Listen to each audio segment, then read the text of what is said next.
कोकण इतिहास परिषदेचे 14वे राष्ट्रीय अधिवेशन शनिवारी दिनांक 1 फेब्रुवारी 2025 रोजी सकाळी 8:30 ते सायंकाळी 5:30 वाजेपर्यंत रुपारेल कॉलेज माटुंगा मुंबई येथे होणार आहे। या अधिवेशनाचे अध्यक्षपद महाराष्ट्रातील ज्येष्ठ इतिहासकार, मानववंशज्ञ, शास्त्रज्ञ, संशोधक डॉ.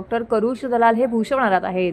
या परिषदेत कोकणातील आदिम ते आधुनिक नगर संस्कृतीचा इतिहास या विषयावरती अनेक मान्यवर आपले शोधनिबंध सादर करणार आहेत।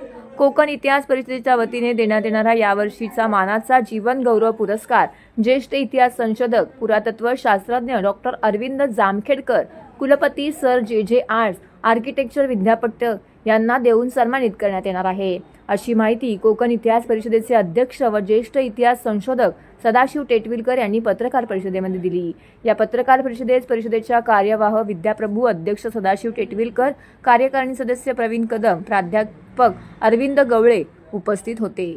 सदाशिव टेटविलकरनी कोकण इतिहास परिषदेचं हे 14वं अधिवेशन आहे आणि हे 14वं अधिवेशन आपलं माटुंग्याला रुपारेल कॉलेज इथे संपन्न होणार आहे आणि ह्या कॉलेजची जी संपूर्ण योजना आहे, आता त्यांचे इथे प्रतिनिधी आलेले आहेत आणि आमच्या मॅडम यांनी ते संपूर्ण आयोजन केलेलं आहे आणि इथे आता असं आहे की या अधिवेशनानंतर आणि म्युझियमच्या बाबतीत मॅडम आता म्हणाल की ठाण्याचा जो किल्ला आहे, जेल आहे, तर तिथे म्युझियम हवं।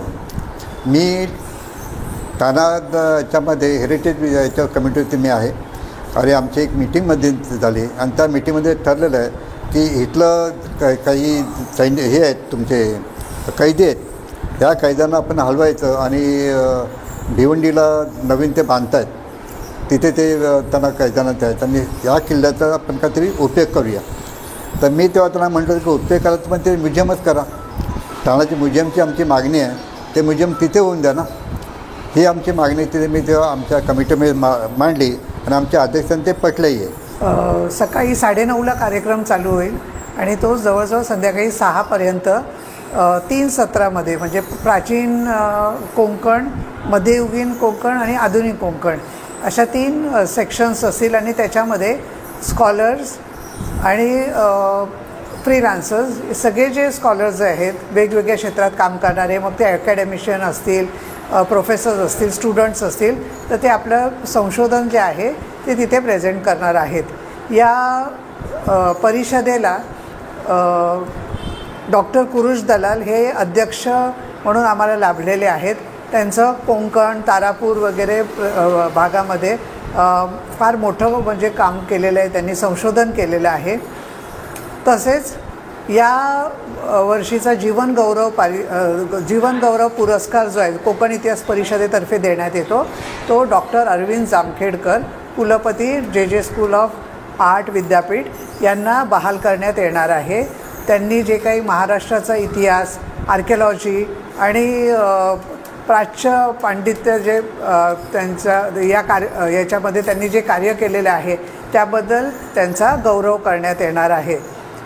त्याचप्रमाणे कोकण आणि मुंबई यावर लिहिण्यात येणारा जो यावर्षीचा ग्रंथ असेल 2024मध्ये पब्लिश झालेला, तर यातील एका ग्रंथाला उत्कृष्ट ग्रंथाला पारितोषिक देण्यात येणार आहे। तसेच गेल्या वर्षी कणकवली इथे संपन्न झालेल्या 13व्या अधिवेशनामध्ये जे रिसर्च पेपर सादर करण्यात आले, त्याच्यातील 2 उत्कृष्ट पेपर्सना आम्ही बक्षीस देणार आहोत। त्याच्यामध्ये एक जो आहे तो यंग रिसर्चरना देण्यात येतो आणि एक पारितोषिक जे आहे त्याच्यासाठी वयोमर्यादा नसते। अशा प्रकारे 2 पारितोषिकं देण्यात येणार आहेत। त्यानंतर विचारांची कॉन्फरन्सचा जो मूळ हेतू असतो तो म्हणजे विचारांची देवाणघेवाण।